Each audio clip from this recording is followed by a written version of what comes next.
11월 12일입니다.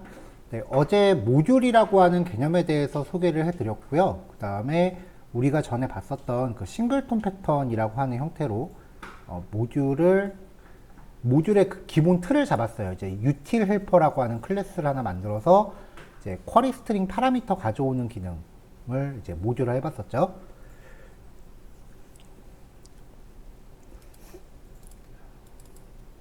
자, 오늘은 이제 여기에 이어서 util 헬퍼에 몇 가지 함수를 더 추가하고요. 그 다음에 또 새로운 클래스도 한번 만들어 보려고 해요.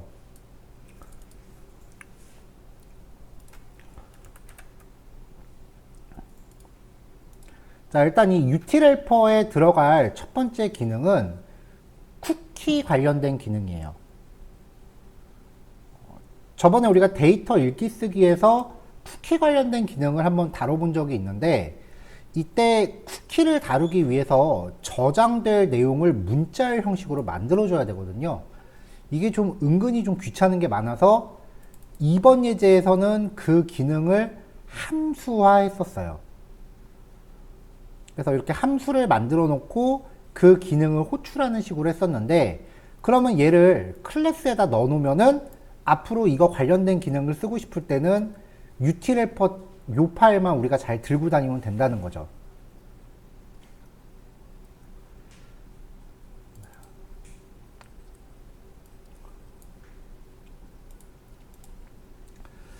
자, 그래서 보통 이제 이런 식으로 그 개발자들이 자기만의 그 어떤 모듈들을 이제 가지고 다닌다라는 이야기도 어제 한번 했었죠.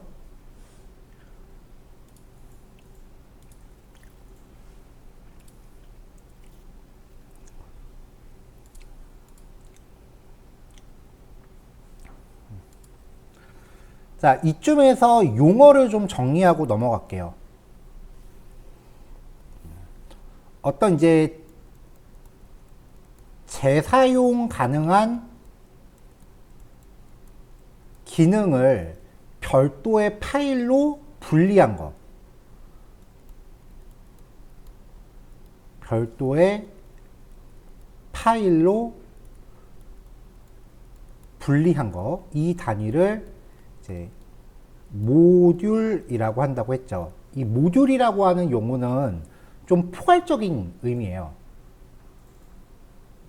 보통 이렇게 재사용 가능한 기능을 보통 우리가 이제 묶어 놓은 거, 이렇게 묶어 놓은 애들을 라이브러리라고 해요.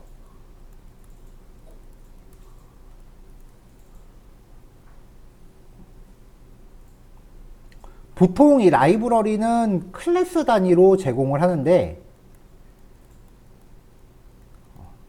이거는 대부분 라이브러리 형태로 어떤 재사용 기능을 배포하는 언어들이 클래스 기반의 언어들이기 때문에 그런 거지, 반드시 클래스 단위일 필요는 없어요. 뭐 함수 단위로, 자바스크립트 같이 함수형 언어인 경우는 그 함수 단위로 배포하기도 합니다. 자, 그 다음에 이제 이 라이브러리가 여러 개가 모여 있다. 그러면은 걔네들을 소스 파일이 되게 많아질 거 아니에요. 그럼 그거를 이제 사람들이 다운로드 받기 용이하게 하기 위해서는 일단 가장 흔한 게 압축이죠. 그래서 이 라이브러리들을 사용자한테 배포하기 용이한 형태로 묶어 놓는 거를 패키지라고 해요.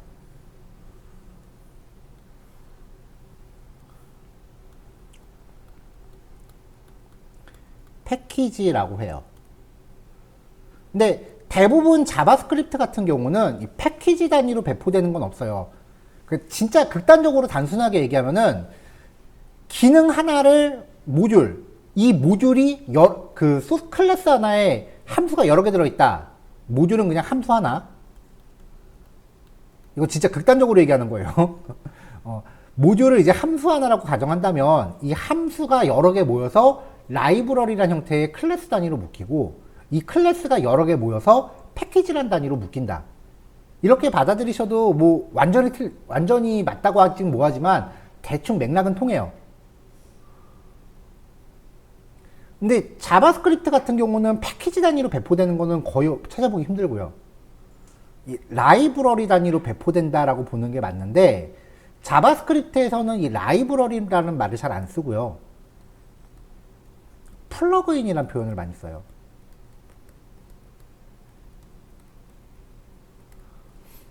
이게 옛날에 그 jQuery에 기인했던 게 아직까지 오는 건데, 그러니까 플러그인이랑 라이브러리란 용어는 그냥 실제 필드에선 거의 혼용된다라고 생각하시면 돼요.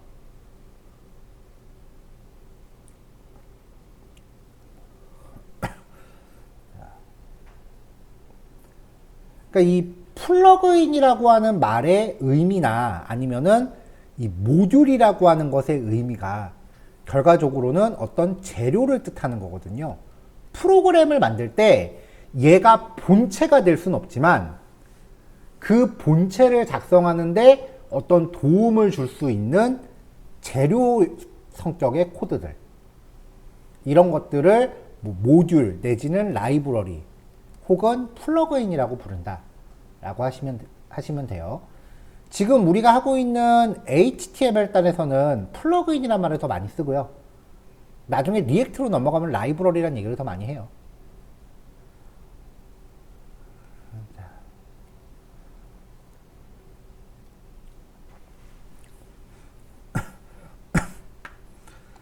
자, 그래서 이 utilhelper라고 하는 게 이제 우리가 작성하는 첫 번째 라이브러리가 된다라고 보시면 될 거고요. 여기에다가 우리가 전에 팝업 열기 예제에서 만들었었던 이 getCookie와 setCookie 함수 두 개를 복사해서 갖다 넣으세요.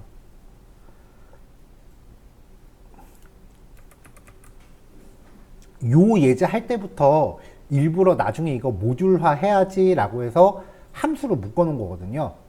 보통 나중에 또 쓸 것 같은 기능을 만든다라고 하면 저는 일단은 같은 파일 안에서 함수로 작성을 해봐요. 그래서 이게 동작하는데 별 문제가 없는 것 같다라고 하면은 이걸 나중에 클래스로 옮겨서 묶어요. 왜냐면 처음부터 클래스에서 작업하면 혹시라도 중간에 에러 나면은 파일 왔다 갔다 하면서 고쳐야 되니까 좀 번거롭거든요. 자, 그래서 복사한 걸 여기 두 개를 갖다 붙입니다. 그럼 약간의 문법적인 수정은 해야죠. 자바스크립트 클래스에서는 메서드 정의할 때 콘스트나 뭐 이런 선언문 안 들어가니까 빼고, 화살표 함수도 일반 함수 스타일로 바꿔줘야겠죠. 불필요한 주석은 제거할게요. 이미 앞에서 확인했으니까.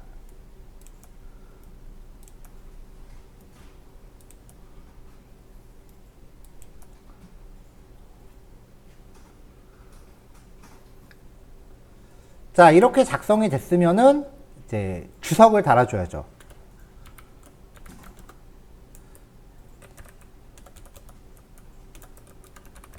자, 네임은 스트링 타입이고, 쿠키에 저장된 값을 반환한다. 파라미터 네임은 쿠키의 이름, 리턴스는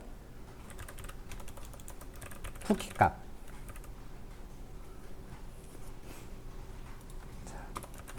값이 없을 경우 undefined를 반환한다. 뭐 이런 식으로 이제 상세하게 설명을 적어주면 되는 거죠. 자, 코드는 예전에 작성했었던 거 복사해 하셨을 테니까 코드는 접을게요.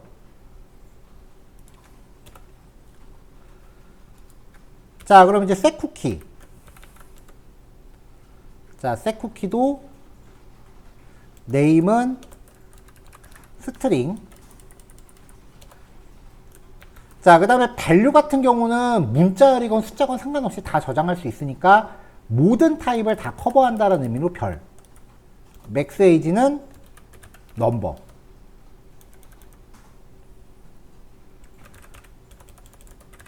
쿠키를 저장한다. 파라미터 name은 쿠키 이름. 얘는 저장할 값. max age는 유효 시간. 초 단위인 거죠.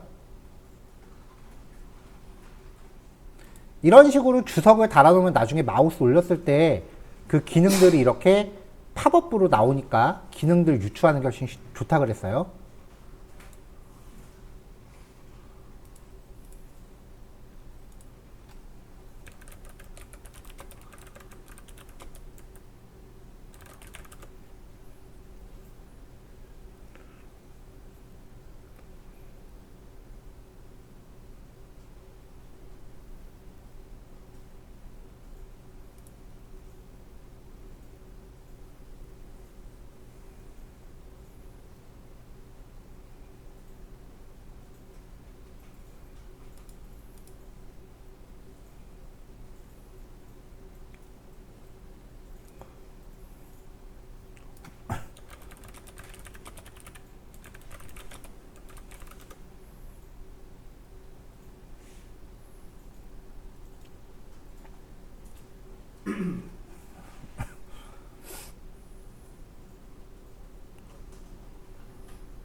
자, 그러면 이제 요 관련된 기능을 한번 사용을 해봐야죠.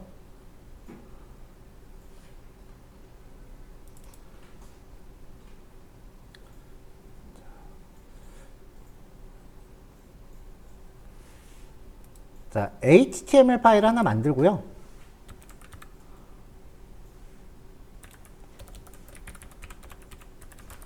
cookie.html이라고 하나 만들고,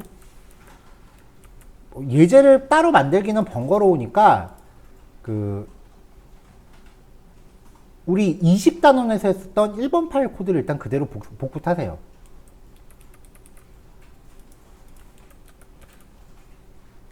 그 다음에 스크립트 관련 부분만 저 헬퍼 기능을 쓰게끔 변경하면 되겠죠. 스크립트 src는 js 안에 utilhelper.js.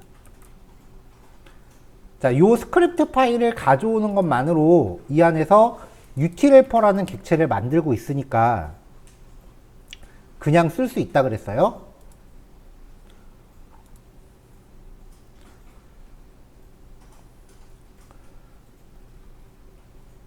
버튼이 눌러지면은 드롭다운에서 선택한 쿠키 이름, 유효 시간, 그 다음에 저장할 내용까지 가져왔어요.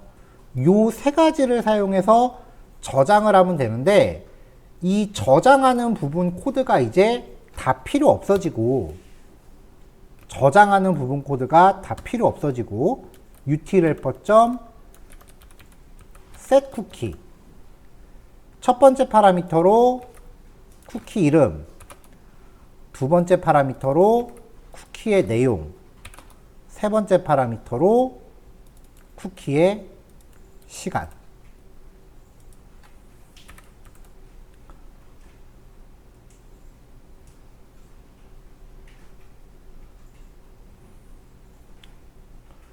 자, 그 다음에 쿠키 값을 가져올 때도 이제 쿠키 이름에 따라 가져와야 되죠.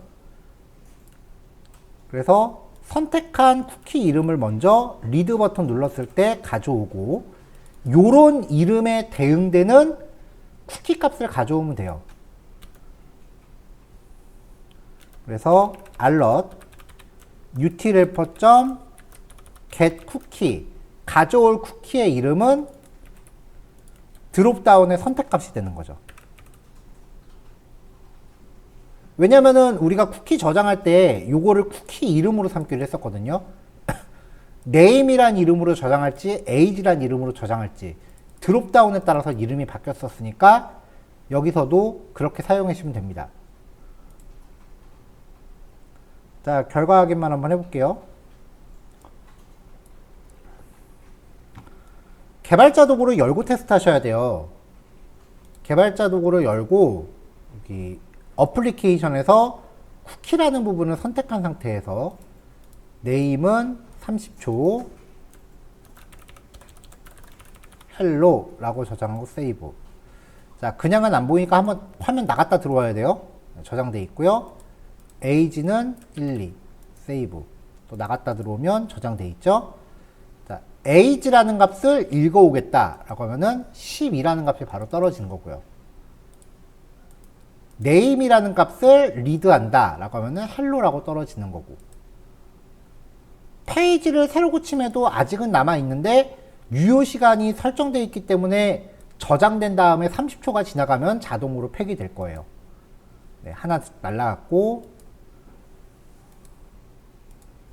네, 다 날라갔죠. 자, 요렇게 기능을 이제 하나하나 이제 utilhelper라는 클래스에다가 이건 내가 나중에 또 쓸 것 같은데 싶은 애들을 하나씩 쌓아가는 거예요.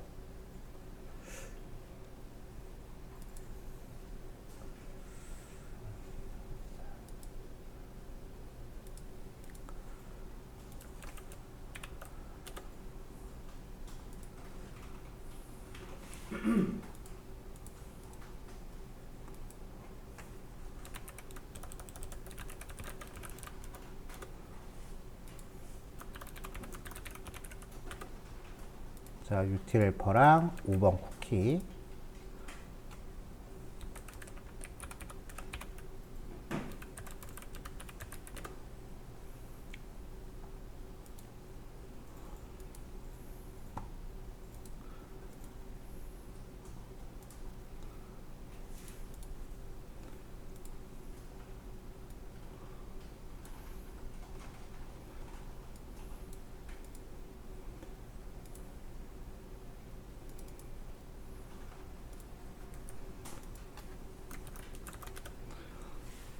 자, 어저께 거에 의해서 네 번째 실습자를 지금 톡방에 올렸고요. 근데 요거는 그냥 복사 붙여넣기 한 다음에 조금만 고치면 되는 거라서 실습 시간이 그렇게 많이 필요 없거든요. 그래서 1교시는 조금만 짧게 잡아서요. 제가 7시 50분에 시작할게요. 2교시를요. 네, 이따 봅시다. 자, 요번 교시에 진행할 거 실행 결과 먼저 보여드릴게요. 자, 이렇게 이제 간단하게 그 회원가입 페이지를 가정을 해서 화면을 만들 거예요. 뭐 요즘 회원가입 페이지는 요거보다 사실 좀 더 간단한 편이죠. 근데 여기서는 입력하는 값의 종류를 좀 다양하게 하려고 했던 거고요. 검사하려는 내용, 수행하고자 하는 동작은 이겁니다. 버튼 누르면 아이디를 입력하세요. 그래서 뭔가 입력하면은 아이디는 영어 플러스 숫자로만 입력하세요. 그래서 입력하고 비밀번호 확인값 입력하세요. 확인이 잘못되었습니다.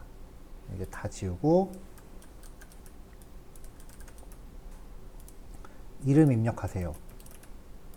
이름은 한글로만 입력하세요. 이메일 입력하세요. 네. 골뱅이 입력 여부를 검사하는 거는 크롬 브라우저 자체 기능이에요. 근데 크롬 브라우저 자체 기능은 이렇게만 해도 우회가 가능해요. 그래서 이메일 형식 잘못되었습니다. 만들어 놓은 형식 검사에서는 골뱅이하고 점이 같이 들어가야 줘야 돼요. 자, 연락처 입력하세요. 형식 잘못되었습니다. 대충 입력하면은 이것도 이렇게 나오고, 그 다음에 남자 수강 과목 선택하세요. 연락처는 전화번호 형식이랑 핸드폰 번호 형식을 동시에 검사하고 있기 때문에 지금 이거는 전화번호 형식이라서 이런 거예요. 이 정도 입력하면은 연락처 형식 잘못됐다고 나오죠. 자, 여기서도 검사하는 이유는 그 빼기 기호는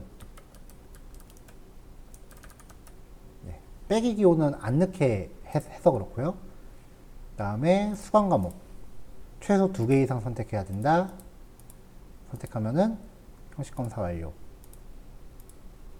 네, 이런 식으로 이제 나오는 겁니다. 이제 이메일하고 연락처 같은 경우에 요거 나눠서 입력받는 경우 있잖아요. 저 개인적으로 그거 되게 싫어해요. 일단 만들 때 귀찮기도 하거니와 이걸 나누면은 스마트폰으로 입력할 때 자동 완성 기능을 못 써요.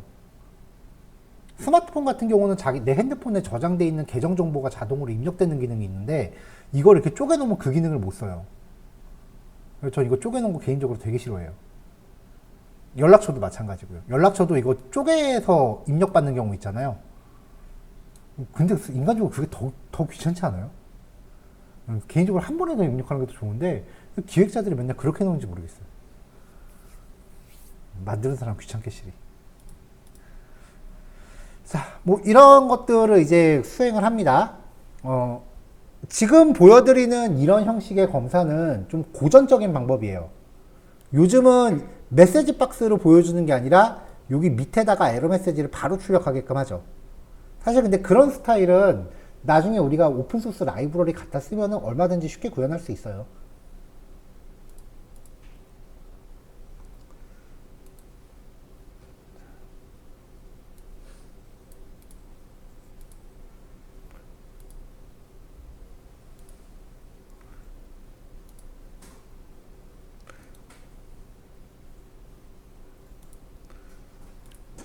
자, 갑자기 한글 설정이 좀 풀려서 설정을 좀 다시 맞추고.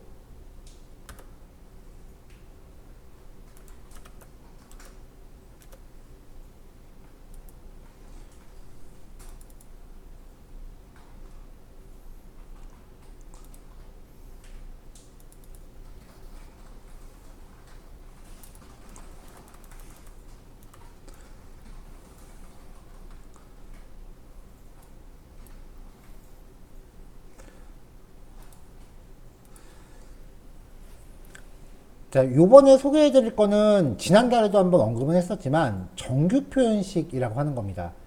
이 정규 표현식은 자바스크립트에 종속되는 게 아니라 모든 프로그래밍 언어의 공통 분모예요. 그래서 어떤 프로그래밍 언어를 다루더라도 정규 표현식이라는 거는 한 번은 짚고 넘어가는 게 맞아요. 다른 말로 이제 정규식이라고 하는데 문자열에서 특정 문자의 조합을 찾기 위한 패턴이에요. 쉽게 말하면 그냥 수식이에요, 수식.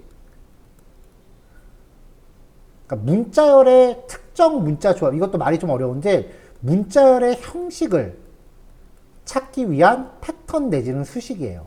여긴 이거 오타입니다. 자바스크립트라고 써야 되는데 JS 스크립트라고 썼네요. 자, 자바스크립트에서는 이 정규 표현식도 하나의 객체로서 관리를 해요. 그래서 regexp라고 하는 클래스의 exec 혹은 테스트라는 메서드를 쓸 수 있어요.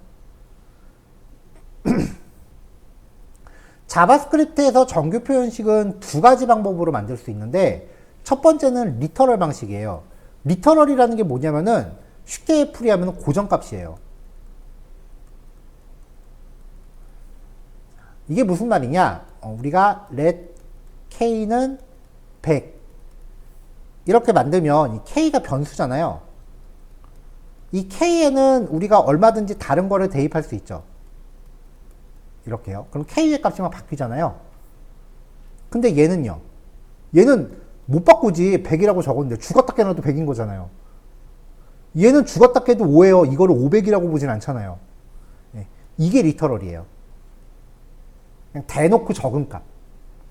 이걸 리터럴이라고 표현을 해요. 근데 리터럴까지는 너무 전문적으로 프로그래밍 용어라서 제가 처음에 안 썼어요, 이 말을. 자, 리터럴 방식은요, 슬래시로 감싸놓고 여기 패턴을 적어요. 따옴표 없습니다, 여러분. 자바스크립트 정규 표현식은 따옴표가 없어요. 이렇게 하면은 요거 자체가 하나의 객체예요. 그리고 객체라는 거는 그 안에 숨겨져 있는 기능이 있다 그랬죠. 그러니까 리.테스트 아까 테스트라는 메소드 쓸 수 있다 그랬죠. 네, 이렇게 진행이 되는 거죠. 자, 이런 정규 표현식 리터럴은 자 고정값이라고 표현했잖아요. 바뀔 일이 없는 패턴에 대해서 사용하시면 되고요. 두 번째 방법은 regexp라는 클래스의 생성자로 호출하는 거예요. 자, 이런 식으로요.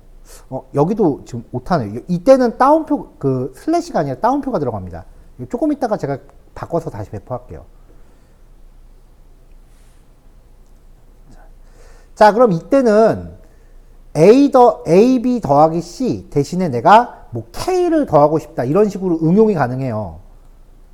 콘스트 x는 k, 이렇게 k라는 값을 문자열로 x에 저장해 놓고 new reg exp 해놓고 역다운표 ab 플러스 달러 괄호 x 역다운표, 이렇게 하면은 여기가 x에 저장되어 있는 값에 따라 수식이 바뀌겠죠.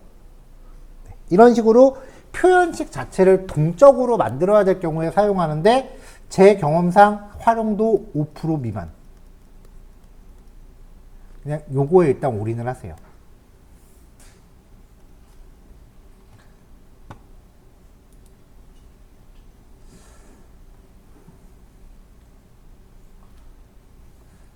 자, 정규 표현식 패턴은 슬래시 abc처럼 단순하게 구성되거나 슬래시 ab 플러스 c 혹은 슬래시 캐릭터 괄호 열고 역 슬래시 d 플러스 괄호 닫고 역 슬래시 점 역 슬래시 d 별 슬래시, 겁나 복잡하죠. 이렇게 특수 문자가 조합된 것도 쓸 수가 있어요.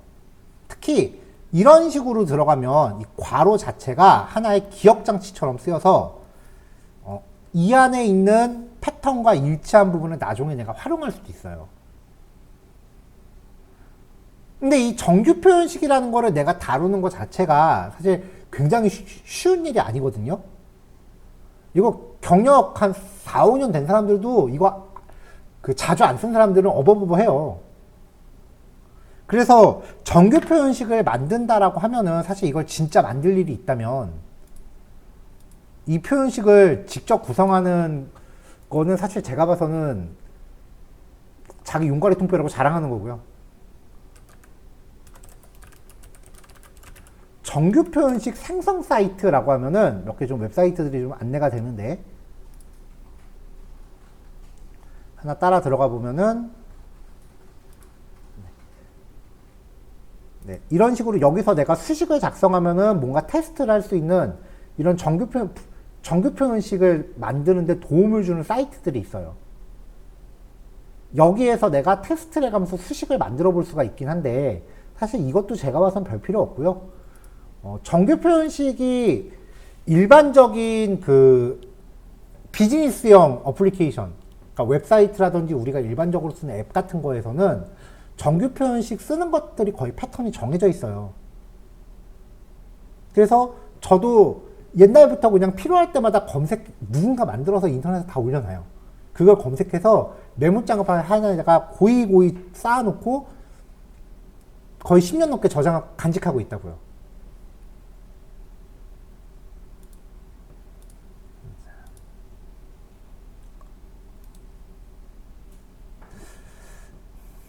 자, 정규식을 사용할 때는 정규 표현식 객체를 만든 다음에 그럼 이거 자체가 객체라 그랬죠? 얘가 갖고 있는 테스트라는 메서드한테 검사할 내용을 주세요. 그럼 이 테스트 메서드는 파라미터로 전달된 문자열이 정규 표현식을 충족할 경우 true를 리턴하고요.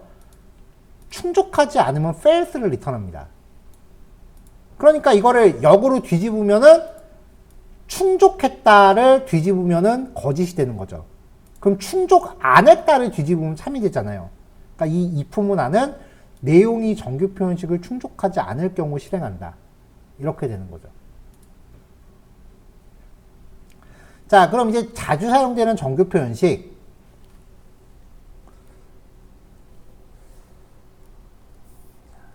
자, 요거랑 요 뒤쪽에 오는 거는 그냥 모든 글자라고 이해하시면 됩니다. 모든 글자가 0에서 9 사이. 그러면 문자열이 숫자로만 되어 있는지를 검사해요. 전에 한번 사용해 보셨던 것 같고요. 요거는 A에서 Z, 소문자, 대문자 A에서 Z, 영어로만 되어 있는지 검사하는 거고, 얘는 한글로만 되어 있는지 검사합니다. 여기는 알파벳과 숫자로만 되어 있는지 검사하고요. 그럼 만약에 기역에서 히읗, 가히까지 여기다 덧붙이면 영어, 숫자, 한글을 다 허용하는 거잖아요. 그러면은 이게 뭐에 쓸모가 있을까라고 생각하실지 모르겠는데 특수문자를 걸러낼 때 써요. 특수 문자는 허용을 안 한다는 거죠. 자, 이거는 한글과 숫자. 자, 그 다음에 요거 이메일 형식 검사입니다. 외우려고 하지 마세요. 정신건강에 안 좋아요. 굳이 이거 나 풀어보겠다 하시면 말리진 않을게요. 근데 저도 굳이 그러진 않았어요. 자, 그 다음에 핸드폰 번호인지에 대한 형식 검사인데 이거 좀 옛날 거예요. 바꿔야 되나 생각하는데 아직까지는 제가 손을 안 대고 있어요. 이게 뭐냐면은 앞부분에 0하고 1은 고정이에요. 그 다음 글자는 0이거나 1이거나 6에서 9 사이. 네. 연식이 좀 나오죠. 그 다음에 그 다음 자리는 디시멀, 숫자 3자리 혹은 숫자 4자리. 옛날 핸드폰은 가운데 3자리도 있었어요. 011, 뭐 XXX에 XXXX 이런 번호 있었어요. 지금도 이 번호 이제 없어졌죠. 아직 있나요? 있으면 아마 되게 비쌀 거예요. 012하고 017 이게 끝까지 남아있던 걸로 알고 있는데 막판에는 이 번호들 프리미엄부터 하고 되게 비쌌어요. 자, 그 다음에 마지막에 숫자 4자리. 만약에 이거를 요즘식으로 바꾼다라고 하면은 여기 없어지고 그 다음에 여기가 없어져야겠죠? 그럼 010 4자리 4자리 이렇게 되겠죠. 자, 그 다음에 이제 전화번호 인지에 대한 형식 검사. 전화번호는 그냥 자릿수만 검사했습니다. 2자리 혹은 3자리, 가운데는 3자리 혹은 4자리, 뒤에 4자리. 이거 말고도 예전에는 주민등록번호 형식 검사도 넣었었는데요. 사실 주민번호는 정규 표현식만으로 검사하기 좀 힘들어요. 왜냐면은 주민등록번호는 1년에 수식이 좀 있어요. 그게 1부터 9까지를 각 자리에다 다 곱한 다음에 싹 더해서 뭐 11로 나눈 게 마지막 자리가 같았나? 뭐 그런 공식이 있어요, 좀. 지금 그냥 입에서 나오는 대로 그냥 비슷하게 뱉은 거니까 기억하지 마시고요. 근데 그것보다 더 우선적으로 주민번호 입력 형식을 뺀 이유가요. 현행법상 주민등록번호 수집은 금지되어 있어요. 관공서, 금융기관, 병원이 아닌 이상은 일반적인 서비스가 주민등록번호 수집은 금지되어 있기 때문에 쓸 일이 없어서 여기서 뺐고요. 그 다음에 몇 가지 나중에 더 만약에 여러분들이 좀 전문적으로 비즈니스적인 기능을 만든다라고 하면은 사업자 등록번호 유형검사가 있고요. 그 다음에 신용카드 번호 형식 검사가 있어요. 근데 신용카드 번호 입력 같은 경우는 보통 우리가 직접 입력받는 게 아니라 그 피지사라고 하거든요. 결제 대행업체랑 연동을 해서 맨날 웹사이트 가서 결제창 누르면 뜨는 페이지 거의 비슷하잖아요. 크게 한 3군데가 4군데 될 거예요. 걔네랑 연동을 해서 걔네 창을 호출하는 거지 우리가 직접 입력받을 일은 없기 때문에 안 넣고요. 근데 외국 애들은 직접 입력받아요. 신용카드.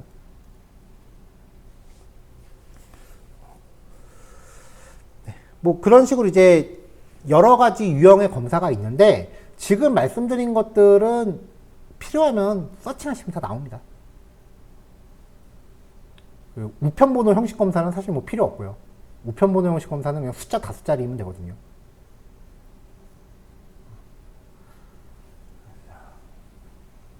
자, 그래서 얘네들을 활용해서 문자열의 형식을 검사하는 클래스를 만들어 볼 건데 일단 첫 번째 조건은 입력이 됐는지 안 됐는지부터 알아야 돼요.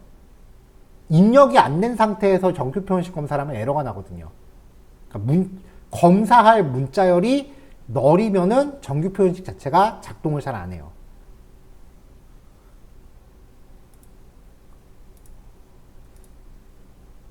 자, 그래서 이제 REGEX 헬퍼라고 하는 클래스를 하나 만들었는데 이 클래스를 만들기 전에 에러 클래스를 상속받는 스트링 포맷 익셉션이라고 하는 클래스를 하나 만들었어요.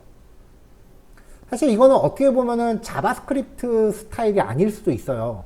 그냥 그 옛날부터 다른 프로그래밍 언어에서 쓰던 그 코딩 패턴을 그냥 그대로 자바스크립트로 가져온 거기 때문에 일반적인 자바스크립트 패턴이 아니다라고 할 수도 있긴 한데 이렇게 놓으면 혹시라도 나중에 리액트나 백엔드 가서 좀 편해요. 왜냐면 리액트나 그 노드.js 같은 그 백엔드 시스템이 웹페이지에서 자바스크립트 작성하는 스타일하고 좀 많이 달라요. 그래서 HTML에서 자바스크립트 코딩 하시던 분이 리액트 들어가면 되게 힘들어해요.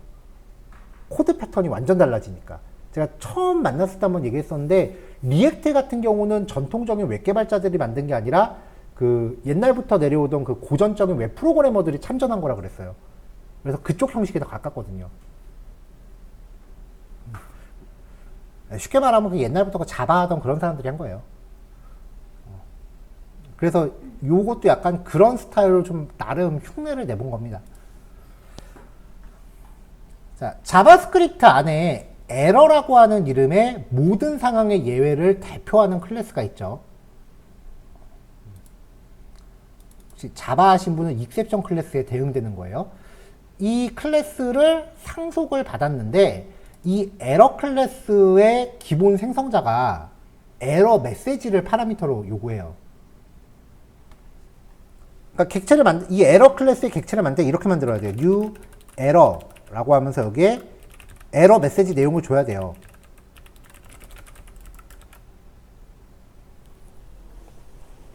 그러니까 지금 우리가 하려는 거는 id를 입력하세요. 뭐 id는 한글이 들어갈 수 없습니다. 이런 상황에 따른 메시지를 파라미터로 줘야 되는데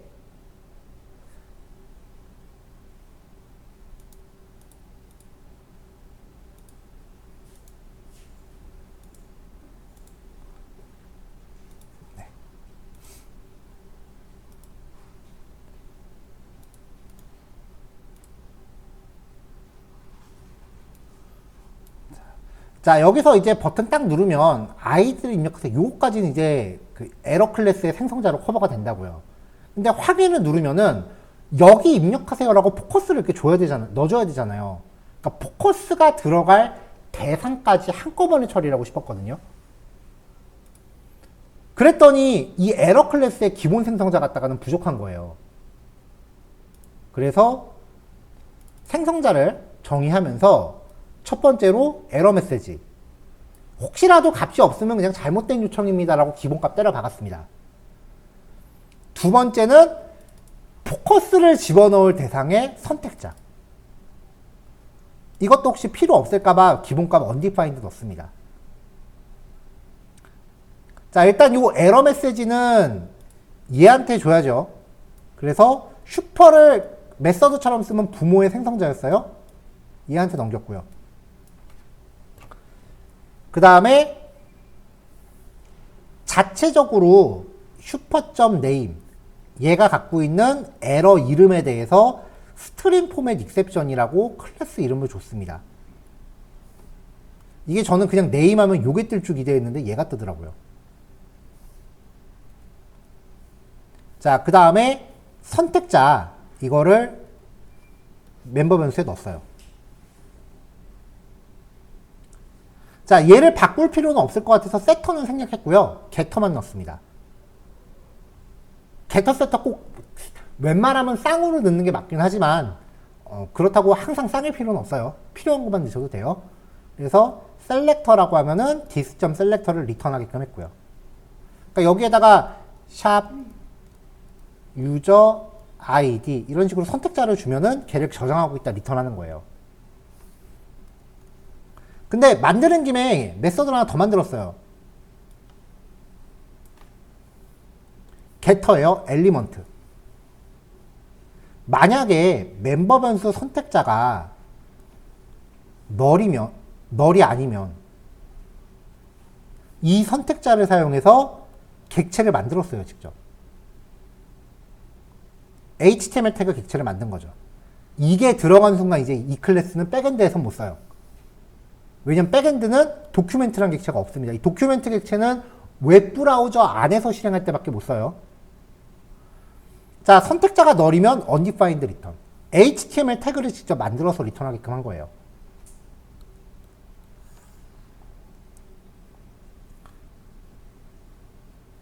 자, 그 다음에 이제 regx helper. 어제 했었던 대로 일단 싱글톤으로 준비를 했고요. 여기 맨 밑에 객체 미리 만들어 놨어요. 자, 기본 메서드 두 개만 볼게요.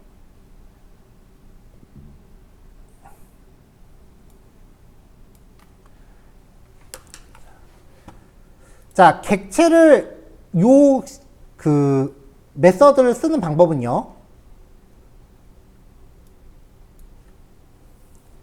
여기에다가 샵 유저 여기 적혀 있구나. 샵 유저 아이디. 내가 검사하려는 인풋 태그의 선택자. 그리고 여기에 충족되지 않았을 경우에 사용할 에러 메시지. 이렇게 파라미터를 줬습니다. 그러면 이 선택자를 써서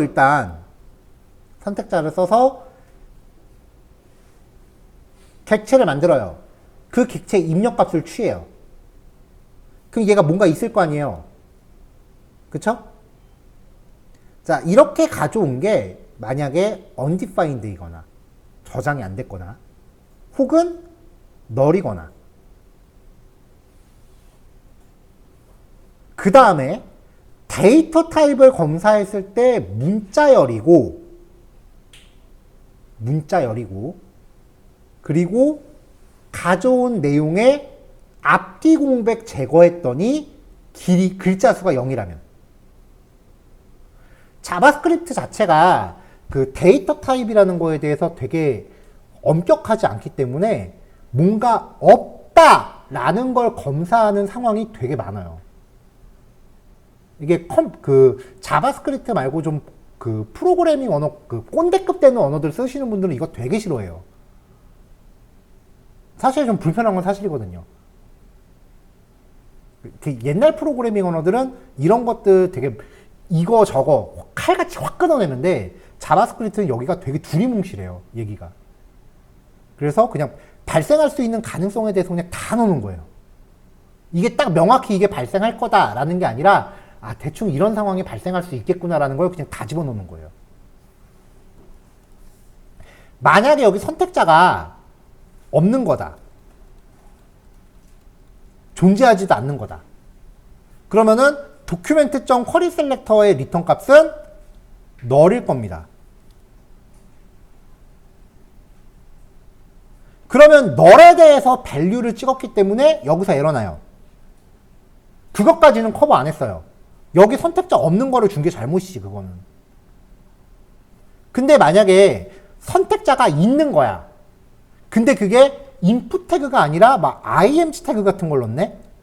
그럼 걔는 value가 없거든요? 그럼 그때는 여기 컨텐츠가 undefined일 거예요.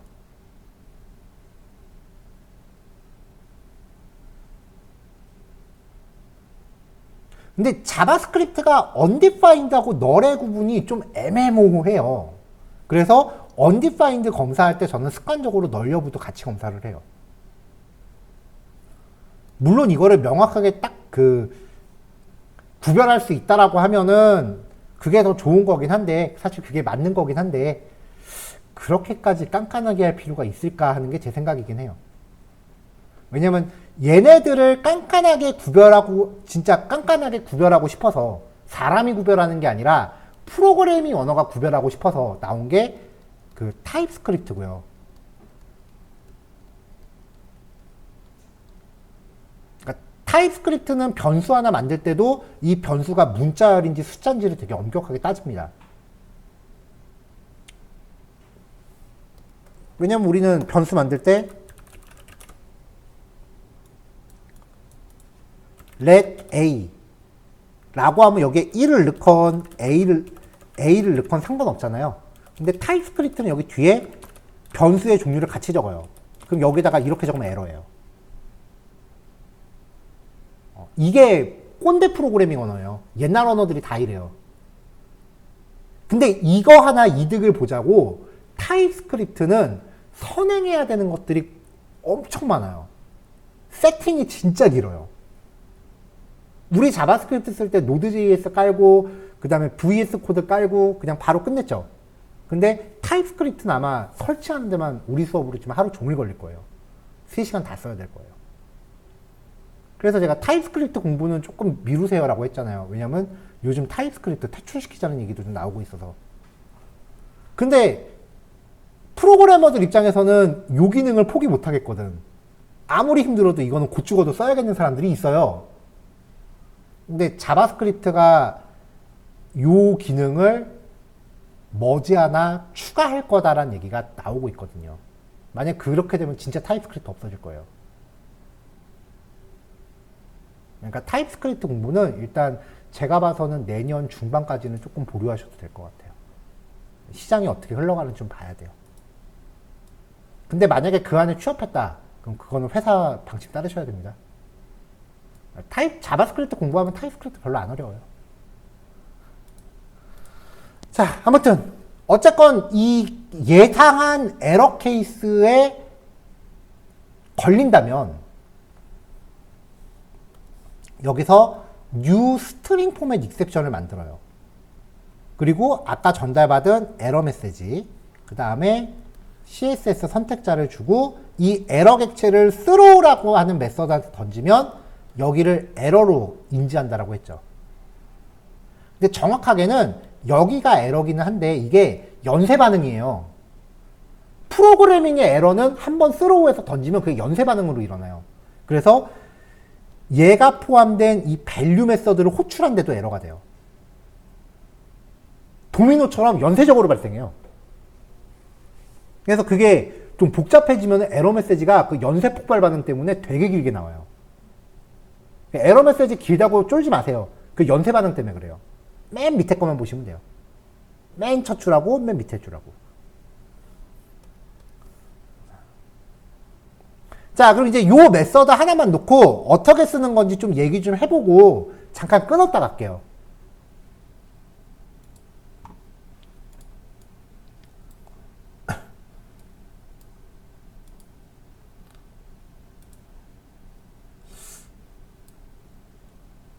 자, 코드를 일단 정리 좀 하겠습니다.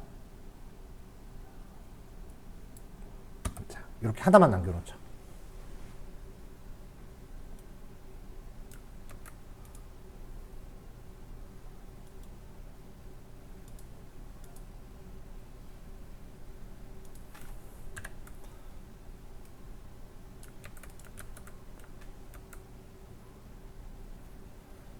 자, 화면을 좀 이쁘게 정리하고 싶은데 쉽지가 않네요.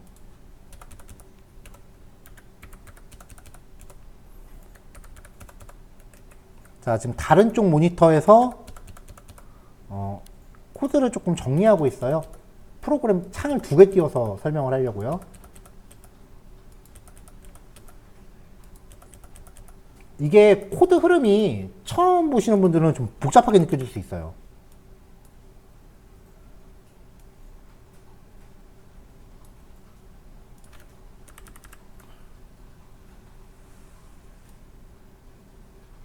자, 지금 HTML의 이 코드를 제가 별도 화면으로 옮겨놨습니다. 네, 요 코드가 요거예요. REGX 헬퍼를 같이 볼게요.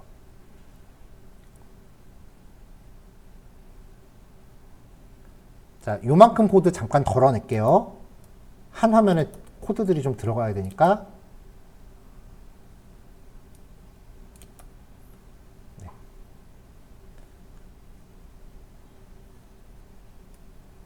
네, 한 요 정도로 세팅하겠습니다.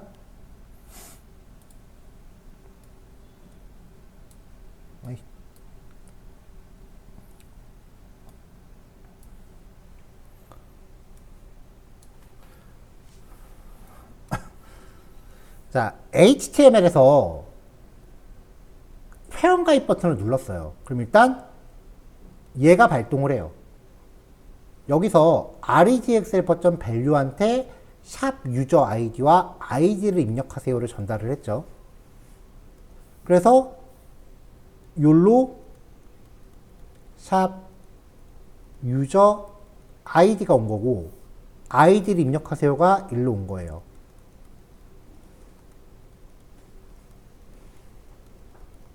이렇게. 자, 1번 케이스. 정상적으로 내용을 입력한 경우. 그러면은 여기서 이 선택자를 써서 여기가 샵 유저 아이디가 된 거죠. 여기에 입력값을 뽑아왔는데 입력값이 정상이니까 if문은 건너뛰겠죠. 여기 마지막은 return true예요. 끝났어요. 지금 에러 안 났죠? 그쵸? 그러면은 트라이 구문을 수행하면서 별다른 문제가 없었으니까 캐치는 안 해요. 넘어가는 거죠? 자, 2번 케이스. 입력값이 없어. 그럼 여기서 컨텐츠를 갖고 왔더니 값이 없는 거예요. 그러면 요 if문에 걸리죠. 그럼 여기서 new string format exception의 객체를 만듭니다. 여기서 이제 id를 입력하세요가 일로 들어가고 유저 id가 선택자로 들어가요. 자, 그럼 여기서 지금 이 객체는 위에 있는 요 클래스의 객체예요. 이걸 throw라고 던졌어. 그럼 여기가 에러죠. 그럼 얘를 호출한데도 에러라 그랬죠. 그럼 여기도 에러죠. 여기도 에러죠. 근데 얘가 지금 try 안에 있죠. try는 혹시라도 에러가 날까봐 보험 들어놓는 거라 그랬잖아요. 그럼 보험 들은 거 타먹어야지. 그 보험을 타는 데가 어디예요? 캐치죠. 이때 2로 전달되는 게 얘라고요. new string format. 얘가 2라고요. 이거를 맨날 2라고 안 받아도 돼요. 어떤 사람은 2RR이라고 받고 어차피 이건 변수 이름이에요.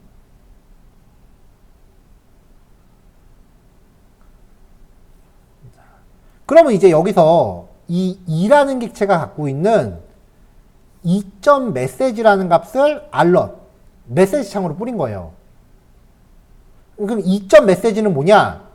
요거거든요, 요거. MSG. 그러니까 여기서 전달된 이 메시지인 거죠. 요거, 메시지. 이게 1로 들어온 거고, 슈퍼한테 전달된 거예요. 이거를 메시지라는 프로퍼티로 쓰는 거예요. 그럼 다시 id를 입력하세요라고 하는 메시지가 여기를 통해서 1로 들어갔다가 얘한테 왔어요. 그거를 1로 받아서 여기서 쓴 거예요. 쉽게 말하면 이 메시지가 1로 나와요. 한 바퀴 뺑 돌려온 거예요. 그리고 콘솔.에러. 콘솔.에러는 콘솔.로그랑 똑같아요. 근데 우리가 예전에 그냥 비주얼 스튜디오 코드에서 코드러너로 실행했을 때는 별 차이 없었는데 크롬 브라우저에서 얘를 보면은 콘솔 메시지가 시뻘겋게 나와요. 그 다음에 대망의 이거.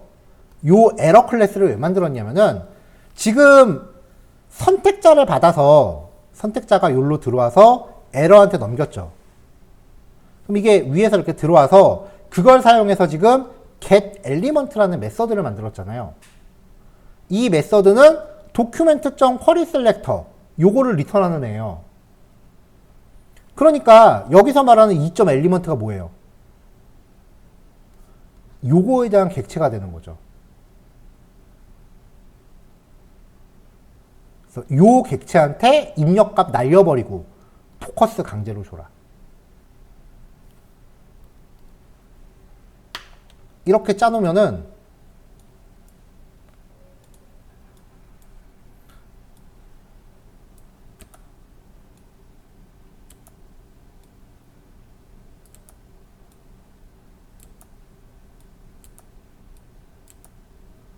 네, 나머지 것들은 좀 빼고요.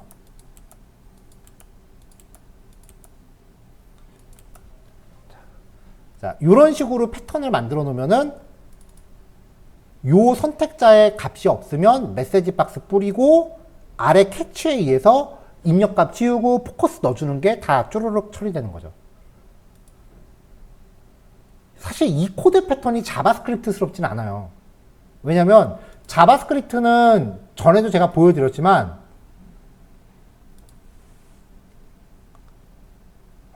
이런 식으로 입력 요소 하나별로 이렇게 일일이 다 해요. 메시지 뿌리고 포커스 넣고 처리 중단. 여기서도 메시지 뿌리고 포커스 넣고 처리 중단.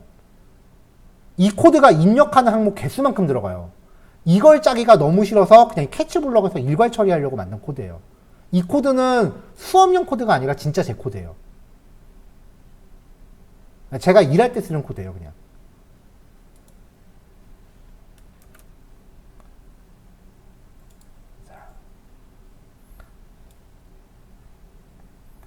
자, 일단은 여기까지만 먼저 스텝 1으로 배포할게요.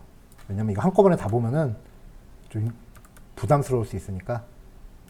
선생님, 네. 그 밸류메스 때 if 막 언디파인이랑 널 체크하는 거 있잖아요. 아, 이거요? 네네. 응. 그 요즘에는 저렇게 길게 안 쓰고 if 안에를 느낌표 콘텐츠라고만 적으면 응. 저렇게 체크해줘요. 내가 이거 만든 지가 10년이 넘었거든.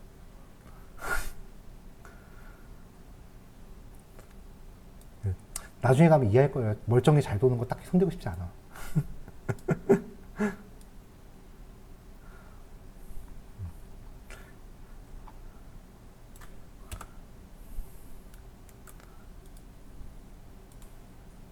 자, 스텝 1하고 스텝 2로 나눠서 캡처 떴고요. 요거 올려드릴게요. 생각보다 그 실습량이 좀 많아갖고, 넘버링은 제가 2번이라고 잘못했네요. 네, 5번입니다.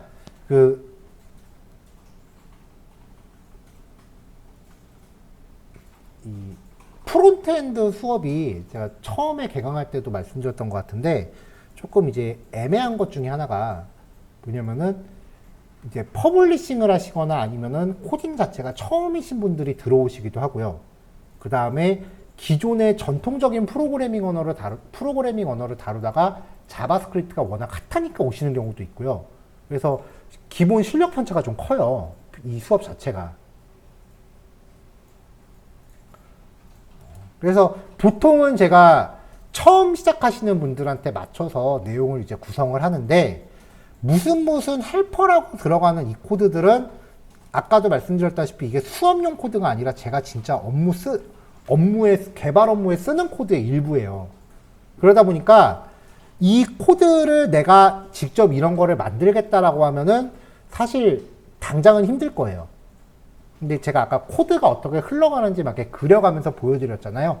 전체적인 흐름만 그냥 익혀놓으세요. 이런 식으로 코딩하는 방법도 있구나라고 해서 그냥 제 작성 스타일을 소개해드리는 것 뿐이지 이게 절대적인 코드가 아닐 수도 있어요. 그냥 저는 문제 없어서 그냥 쓰고 있는 건데 이거보다 더 좋게 만들어서 쓰시는 분이 계실 수도 있고요. 그냥 전체적인 저 사람은 저렇게 하는구나 라는 그냥 하나의 사례로만 보시고 흐름만 익혀놓으세요. 이거 안 보고 짜라 그러면 아직은 좀 힘드실 거예요. 맥락만 파악하세요. 자, 그럼 이제 이 REG 엑셀4의 기능을 확장을 할게요.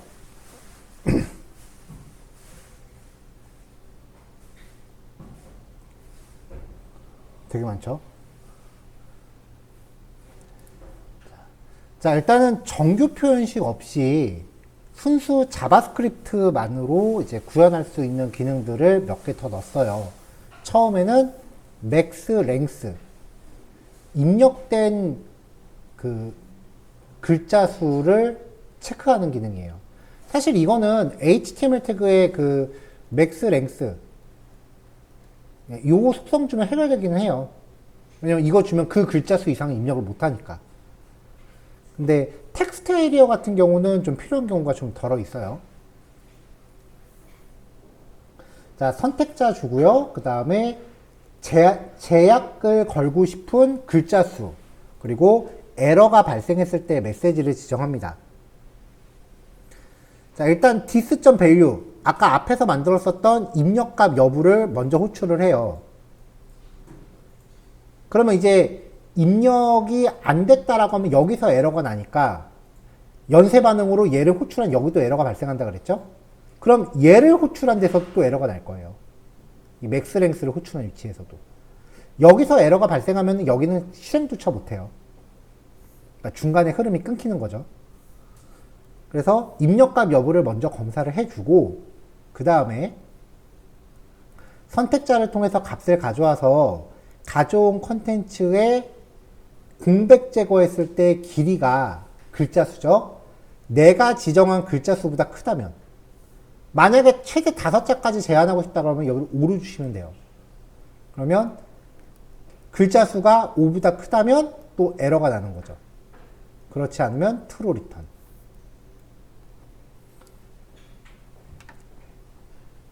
이번에는 min length입니다. 코드를 그대로 한 번 복사해서 기호만 바꿨어요. 그러면 글자 수가 내가 지정한 글자 수 미만이면은 에러가 발생하겠죠. 자, 그 다음에 이제 컴페어 2입니다. 여기서는 선택자를 두 개를 받았어요. 오리진하고 비교 대상. 비밀번호 입력값 비교 같은 거 해야 되잖아요.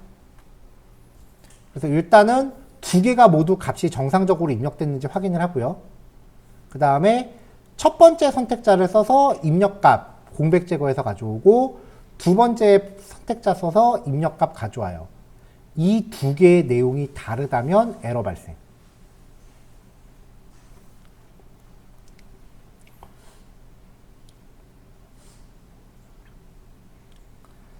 자, 그 다음에 체크박스가 선택된 게 있는지를 봅니다.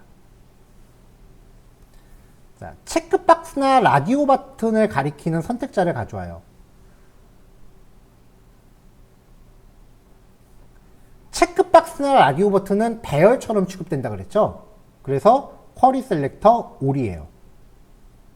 근데 이 자체가 배열하고 특성이 비슷하긴 하지만 정확히 말하면 배열에선 좀 다르다 그랬잖아요. 그래서 얘를 진짜 배열처럼 쓰고 싶으면 array.from이라는 메서드에 넣어줘야 된다고 했습니다. 그래야 우리가 배열의 탐색 함수를 다 쓸 수 있어요. 이 필터라고 하는 함수는 true를 리턴하는 항목에 v를 여기다 차곡차곡 담아줘요. 가져온 체크박스나 라디오 버튼에 대해서 필터를 걸었으니까 이 콜백 함수는 체크박스나 라디오 버튼의 개수만큼 반복을 할 거고요. 이 v가 각각의 체크박스나 라디오 버튼 하나하나가 될 거예요. 그 요소에 체키드를 리턴합니다.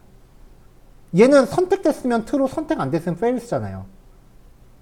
그러니까 선택이 됐으면 자연스럽게 true가 리턴된다는 거니까 얘가 true를 리턴하면은 그 v가 여기에 저장이 되겠죠. 얘는 배열이고요. 그럼 선택된 게 하나라도 있으면 v가 하나라도 여기 담기겠죠. 선택된 게 하나도 없으면 하나도 안 담길 거 아니에요. 최종적으로 이 녀석의 길이가 0이라는 거는 체크된 게 하나도 없다라는 거죠. 자, 이번엔 라디오나 체크박스의 최소 선택 개수를 제한합니다. 체크민. 자, 여기서 선택자, 그 다음에 내가 제한을 걸고 싶은 개수. 자, 아까처럼 필터를 걸어요. 그럼 여기가 체크된 항목의 배열이 된다 그랬죠? 이 녀석의 길이가 내가 지정한 것보다 작으면 내가 원하는 개수보다 적게 체크됐다는 거니까 에러. 문자열 같은 경우는 인풋 태그 속성에 그 맥스 랭스라는 게 있으니까 그걸 써도 해결이 된다고 했지만 체크박스나 라디오 버튼은 HTML로 해결이 안 돼요. 개수 제한이. 그러니까 이거는 무조건 자바스크립트 들어가줘야 돼요.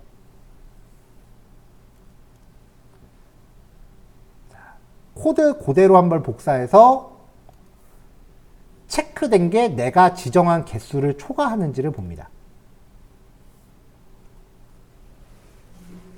이 정도까지 구현이 되고 나면 이제 그 다음에 정규 표현식 쓰는 거예요. 오늘은 시간 관계상 정규 표현식까지는 내일 이어서 하는 걸로 하고 오늘은 여기까지만 구현하는 걸로 하죠. 자, 그럼 회원가입 쪽에서는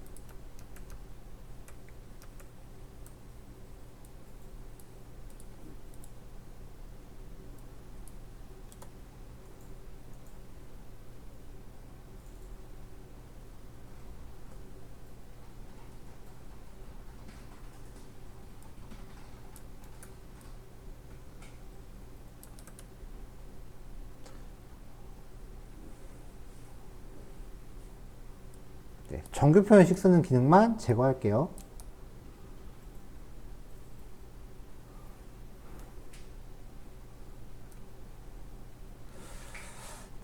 자, 밸류 밑에 RETEXL 버전 min length 유저 아이디에 대해서 4. 아이디는 최소 4글자 이상 입력 가능합니다. max length에서 20, 최대 20글자까지. min length, max length에서 비밀번호 글자 수 제한.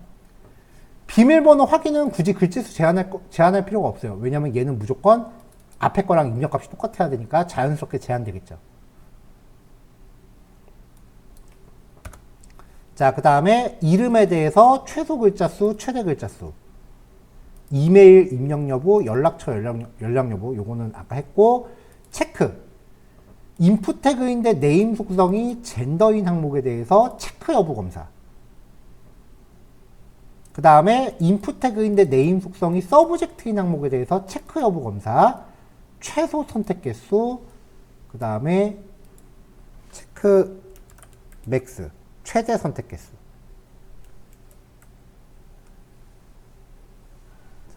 만약에 이 조건들을 충족하지 않으면 이 메시지들이 에러 객체를 통해 전달돼서 여기서 알럿으로 뜬다 그랬죠?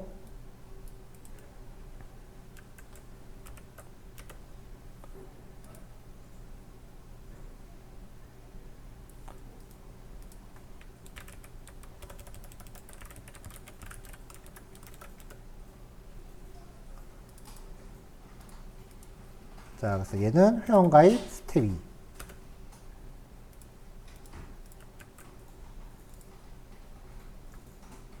얘는 regx helper.step2.js.png.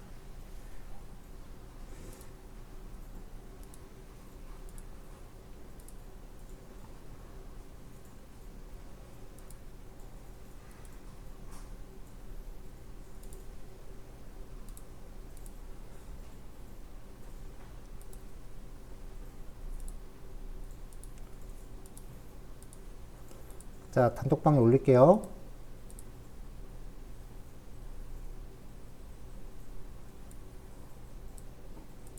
네, 실습 자료 3으로 올렸어요. 네, 오늘 요거까지 체크하시면 되고요. 정규 표현식 완성하는 거는 내일 이어서 할게요. 그리고 내일 그 이후에는 이제 오픈소스 라이브러리들 몇 개 사용해 볼게요. 내일 2교시부터는 재밌을 거예요. 막 이미지 슬라이드 튀어나오고 애니메이션 막 튀어나오고 막 그럴 테니까. 자, 실습 완성되시면은 바로 종료하시면 됩니다. 네, 녹화 여기까지 할게요.